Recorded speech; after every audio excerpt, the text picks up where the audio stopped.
This is VOA News. Via remote, I'm Diane Roberts. The United States and Russia will hold much anticipated talks in early January on European security in the Ukraine conflict after Moscow demanded NATO had its eastward expansion. They say it's too soon to say if Tehran had returned to the negotiations with a constructive approach.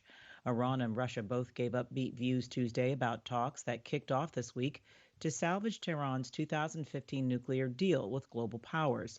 Although Western nations have said the negotiations are going too slowly, Iran's foreign minister said a deal was possible in the near future if other parties showed, quote, good faith, while Russia's envoy said a working group was making, quote, indisputable progress in the eighth round of talks.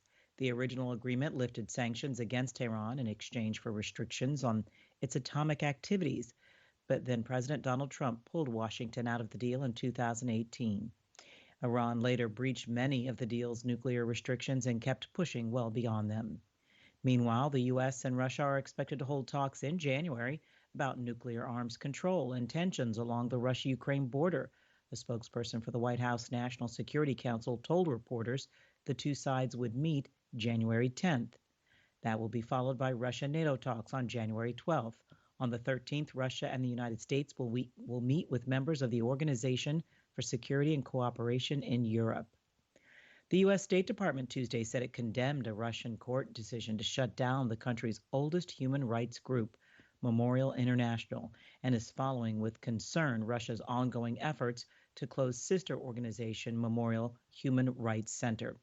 If you'd like to know more about these or any of the stories we're covering today, visit us at voanews.com. This is VOA News. Hong Kong's Police National Security Department said early Wednesday it had arrested 6 current or former senior staff from an online media firm, quote, for conspiracy to publish seditious publication, end quote. Hong Kong broadcaster TVB said the 6 are current or former staff from pro-democracy news website Stand News. The risk posed by the rapidly spreading Omicron variant of COVID-19 is still very high, the World Health Organization said Wednesday. In its COVID-19 weekly epidemiological update, the WHO said consistent evidence shows the Omicron variant, quote, has a growth advantage over the Delta variant, with a doubling time of 2 to 3 days and rapid increases in the incidence of cases is seen in a number of countries, end quote. Italy's travel and tourism industry continues to be affected by the coronavirus pandemic, as the majority of Italians stay home for New Year's for the second year in a row.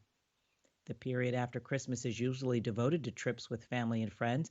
However, according to the Italian General Confederation of Enterprises, Professions, and Self-Employment, out of the 25 million trips already booked by Italians a few months ago, 5 million have been canceled.